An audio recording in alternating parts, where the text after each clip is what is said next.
way we have developed the cardiac science department at Wockhardt Hospital, South Bombay, it's in a way that in this particular department we have interventional full-time cardiologist, we have a cardiothoracic surgeon, interventional radiologist, and non-invasive cardiologist. When I say full-time, that means all those doctors who I have just named, they are available 24/7 in the hospital.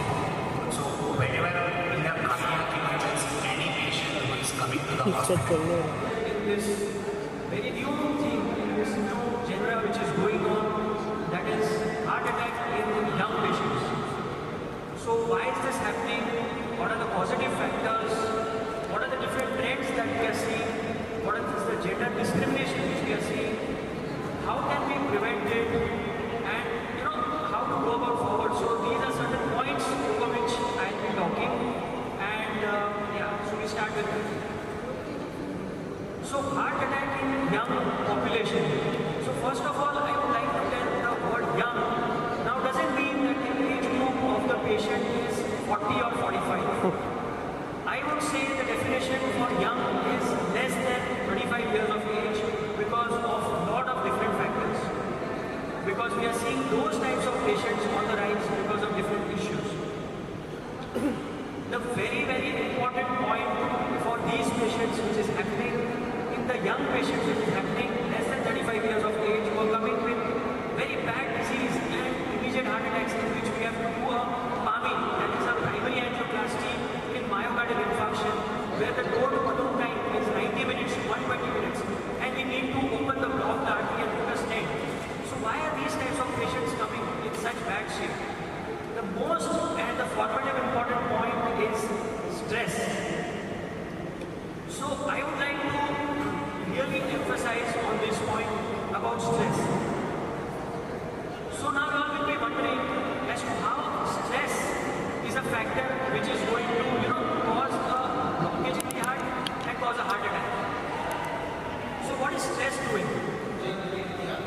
Emergency में जो भी मुझे medicine देना था उससे मैं relax हुआ, relief मिली मुझे। उसके बाद एंजियोग्राफी हुआ, उसमें पता चला मुझे ब्लड क्लॉटिंग था हार्ट में। परीक्षा में जो भी मुझे ट्रीट किया अच्छा, फिलहाल तो मैं ठीक हूँ, बेटर फील कर रहा हूँ बस। और my name is Shahbaz Khan. I stay in the Supreme which is close by. And early in the morning, around like 4:30 or maybe 5, I started taking on my back. I thought it was an acidity, so I took a renting and I went to sleep. Then in the morning, I got up at the usually time, like 9:30 or maybe, then I went down. So I feel like I wanted to go vomit. So I tried to vomit, but nothing was there in my stomach. Came out anything. फिर उसके बाद में I told my wife कि मुझे एक कुछ ये तो खाने को खा के कुछ वॉमिट कर। So I went for a shower, then after that मुझे वॉमिट हुई। वो आधे घंटे का जो वॉमिट का जो रिलीफ था बहुत मेरे को सुकून वाला वो रिलीफ मिला था। Then I rode for the office, I go towards Brampton station, catch a train towards office. I have a office at Oregon. So I was walking and हाथ में मेरे को अजीब से एकदम करंट जैसा पेन आई on the left hand side of the very first thing. तो एकदम करंट जैसा उस स्पीड जो अंदर आ गया, मैंने इग्नोर किया, मैंने उसको कि कुछ लग क्या रहे। तो वो दर्द मेरे को लिटरली यहाँ से सब बढ़ता पूरा मेरा लेफ्ट हैंड ये वो, एंड आई वाज थिंकिंग ये एसिडिटी ही है। तो एसिडिटी की उस वजह से मैं इग्नोर करता हूँ। लेकिन मेरे को ये था कि कुछ बहुत या फिर डकार कुछ आ जाए तो मेरे को रिलीफ मिले। तो रिलीफ कुछ आ रहा ही नहीं था। वॉकिंग स्टेशन पहुंचा मैं, फिर उसके बाद मैं लैडर था, मैं वो क्लाइंब कर रहा था। तो मेरे को सांस लेने में इशू, तो मैं ज़बरदस्ती मुंह से सांस लेना चाह रहा था। तो I thought like this is what an acidity. I came down and I got up one of my friend के take me to Wockhardt hospital. Then I was introduced with doctor Pari, very good treatment which is happening. So it's a request to all of you, if you get any such kind of pain, please do visit. आज मी परीक्षा में बसलो actually मी 29 वर्षाचा आहे आणि मी national sportsman आहे power लिफ्टिंगचं. मी national player आहे, 3 वेळा नॅशनल झालेलो आहे आणि मला कोणतंच व्यसन नाही. मी कोणतं व्यसन करत नाही, काय नाही. आता प्रॉब्लेम असा झाला की माझी झोप व्यवस्थित नव्हती. बिझनेस माझं खानपान सगळं नव्हतं. झोपेचं माझं वेळ नव्हतं. 5-6 तास झोपायची, मला 4-5 तास 5 तास. झाला असा विषय की मी झोपलेलो आणि अचानक माझ्या पाठी दुखायला लागलं. झोपेमध्येच पाठी दुखायला लागलं. मला अचानक घाम यायला लागला. जसा घाम आला ना तसं मी पहिलं न्यायालयाला ECG केलं. चेक केलं, BP नॉर्मल आला, ECG पण नॉर्मल आला. ते पुढे गॅस झाला. बोला ठीक आहे. त्यांनी मला इंजेक्शन वगैरे दिलं आणि गोळ्या दिल्या. तुम्ही घरी जाऊन आराम करा. मी घरी गेलो, आराम केला. 1 तास झाला, 2 तास झाला. मला काय बरं वाटत नव्हतं. तर मी जरा उलटी वगैरे केली. मला जरा पित्त आलं. जसं पित्त आलं ना त्या हिशोबानंतर मग मी बोललो नाही मला अजून पित्तच आहे. मी घरच्यांना बोललो की आपण उकाडला जाऊ. उकाडला ॲडमिट आहे. उकाडला ECG माझं जरा गडबडलं. जसं ECG गडबडलं माझं तर मग डॉक्टर परीन सर रात्री 12 वाजता बरोबर रात्री 12 वाजता माझ्या इथे आले परीन सर. आणि परीन सरने पुढे इको वगैरे केलं, म्हणजे चेक केलं. ते सांगितलं की नाही आपल्याला अर्जंटमध्ये आपल्या एन्जिओग्राफी करावी लागणार. एन्जिओग्राफी केली. एन्जिओग्राफी केल्यानंतर 95% ब्लॉकेज दाखवला. 95% त्यांनी गेलं की मग आपल्याला एन्जिओप्लास्टी करावी लागेल अर्जंटमध्ये. त्यांनी इमर्जन्सीमध्ये माझी रात्री 2-2.5 वाजता. मैं हूं डॉक्टर परीन संगोई, इंटरवेंशनल कार्डियोलॉजिस्ट. मैं वोकाड हॉस्पिटल मुंबई सेंट्रल में काम करता हूं. तो हमने जैसे अभी वर्ल्ड हार्ट डे 29 सितंबर को हुआ है एंड उसके आगे और पीछे हमने कुछ 3 या 4 हफ्ते में काफ़ी यंग पेशेंट्स देखे हैं जो हार्ट अटैक के साथ आए हैं. कुछ की उम्र तो 30 साल के नीचे है. The others are between 30 and 35 years of age. तो वेरियस लाइफस्टाइल चेंजेस होते हैं जो कि रिस्क फैक्टर्स जैसे बोले हैं कि जैसे हैं कि सीडेंटरी लाइफस्टाइल, जो बैठ के काम करे ऑफिस में, या तो जिसका नॉन वेजिटेरियन डाइट ज़्यादा हो, कोई एक्सेसिव स्मोकिंग करता हो, एक्सेस अल्कोहलिक कंज्यूम करता हो, स्ट्रेस हो लाइफ में ज़्यादा, लैक ऑफ लव हो, कोई डायबिटिक हो, बीपी पेशेंट हो, थायराइड प्रॉब्लम हो, कि ये सब रिस्क फैक्टर्स की जांच करनी ज़रूरी है.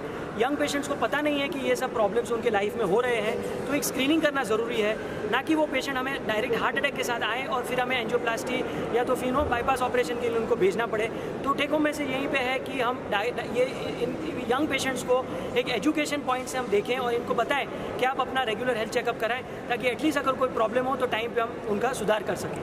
अभी आपके साथ 3% यहाँ पे मौजूद है, उसके बारे में थोड़ा संक्षिप्त आप बताइए कि किस तरह से आपने उनका इलाज किया और ये लाइफ में यहाँ पे पहुँचा. तो जैसे कि एक 29 साल का पेशेंट है मेरे साथ, जो कि रात को 12 बजे आए थे हार्ट अटैक लेके, और उनकी लाइफस्टाइल वैसे काफ़ी अच्छी है. वो जिमनास्ट हैं, पर उनके प्रॉब्लम है कि इरेगुलर स्लीप है, ज़्यादा स्ट्रेस है उनके लाइफ में. तो जैसे कि बाहर उन्होंने ECG करवाया, वो ठीक था, फिर भी उनको सिम्टम्स होते जो हम गैस जिसको बोलते हैं, जो हमेशा गैस नहीं होता और हार्ट का प्रॉब्लम भी हो सकता है, और हाथ में थोड़ा सा दर्द था. तो मैंने देखा कि ECG अबनॉर्मल था. फिर 12 बजे उनको हमने ऑपरेशन थिएटर में लिया, एंजियोग्राफी किया. एक 95% ब्लड क्लॉट के साथ ब्लॉकेज निकला और उसे हमें एंजियोप्लास्टी करनी पड़ी, और 2-3 दिन के बाद डिस्चार्ज हुए पेशेंट और ठीक है. दूसरे पेशेंट है जिनको सिमिलर कंप्लेंट्स थे, जिनको जो थोड़ा सा लाइफस्टाइल में प्रॉब्लम है, जो डाइट पे ध्यान नहीं दे रहे हैं, जिनके दूसरे भी कारण हैं, जो लाइफस्टाइल इम्बैलेंस है, उनको भी यही सिमिलर प्रॉब्लम हुआ और उनका हमने प्राइमरी एंजियोप्लास्टी किया, जो कि एक इमरजेंसी एंजियोप्लास्टी हम बोलते हैं, as a life saving procedure, और वो भी ठीक से हुआ और मेन आर्टरी में उनको भी स्टेंट लगाना पड़ा and he is also doing fine. और तीसरे पेशेंट है जिनका हार्ट का पंपिंग कम था, जिनको डायबिटीज़ था, BP था, जो कि अनकंट्रोल्ड था, वो भी हार्ट अटैक लेके आए, पर over a period of time उनकी भी मेन नस में ब्लड क्लॉट के साथ अराउंड 80 to 90% ब्लॉकेज था, जिसको हमने स्टेंट लगाया और सारों का अभी पंपिंग नॉर्मल हो गया है और सारे फिट एंड फाइन है और सब अपनी लाइफस्टाइल चेंज कर रहे हैं और जो भी रिस्क फैक्टर्स है उसको कंट्रोल में रख रहे हैं.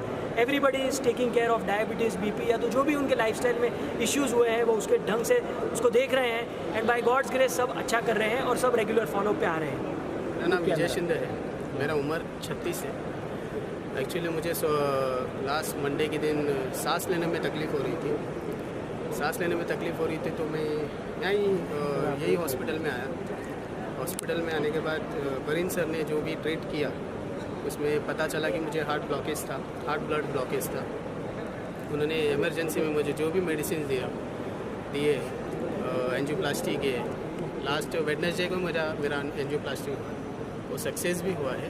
अभी बहुत अच्छे से रिलैक्स हो, रिलीफ हो, अभी ठीक हो।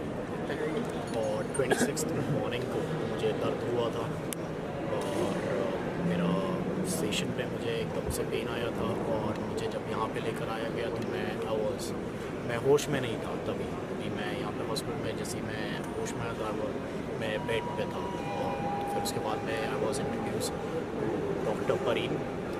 काफ़ी अच्छे डॉक्टर है, काफ़ी फैमिली की तरह उन्होंने ट्रीट किया था मुझे। Thank you so much. मी ओंकार अभी सही है, ओके। मी ओंकार वागदरे, माझं वय 29 वर्ष आहे। मला 23-24 तारखेच्या दरम्यान मला 4 वाजता ना छातीत दुखायला पाठीमध्ये मला घाम आला। मग मी नायरमध्ये गेलो, नायर हॉस्पिटलला गेलो, माझा ECG काढला, BP चेक केला, ते बोले गॅस आहे, तुम्ही नका येऊ। मी घरी जाऊन तिने इंजेक्शन दिलं, तसं इंजेक्शन दिलं आणि गोळ्या दिला, मी घरी आलो। तरी मला 1-1.5 तास अजून पुन्हा दुखत होतं। मी घरच्यांना बोललो की आपण उकाड हॉस्पिटलला जाऊ, काय नॉर्मल गॅस बी असेल तर आपण चेक करून घेऊया। मग मी उकाडला ॲडमिट झालो 7:30-8 वाजता रात्री। असं ॲडमिट झालो होतं, त्यांनी सांगितलं की नाही जर आपल्या ECGचा प्रॉब्लेम येतो आहे, ECGचा प्रॉब्लेम आहे, तुम्ही ऑपरेशन करू, आपण 2D इको चेक करू। डॉक्टर परीन सरांनी मला 2D इको चेक केलं, तिकडे ते बोलले की नाही आपला आता एन्जिओग्राफी करावी लागेल। रात्री 12-12:30 वाजता इमर्जन्सीमध्ये त्यांनी मला एक एन्जिओग्राफी केली। एन्जिओग्राफी केल्यानंतर त्यांनी सांगितलं की 95%चा ब्लॉकेज आहे। 95%चा ब्लॉकेज सांगितल्यानंतर त्या लोकांनी सांगितलं की आपला इमर्जन्सीमध्ये एन्जिओप्लास्टी करावी लागते। आणि एन्जिओप्लास्टी पण 1-1.5-2 वाजेपर्यंत माझी एन्जिओप्लास्टी रात्री झाली। पहिली गोष्ट की मी व्हेजिटेरियन आहे, मी 4-5 वर्ष झाली मी नॉनव्हेज नाही खात, नाही मला BP आहे, नाही मला डायबिटीज आहे। दुसरी गोष्ट मी स्पोर्ट्समन होतो। आता 90% खेळ डोक्यातच आहे, तुम्हाला टेन्शनच येणार सगळा विषय, तुमची झोप पूर्ण नाही आणि तुमचं खाणपण, तुम्ही ते सांभाळा। नाही मी सिगरेट नाही, मी दारू नाही पित, मी सुपारी पण खात नाही। 90-99% तुमच्या डोक्यातून विषय येणार।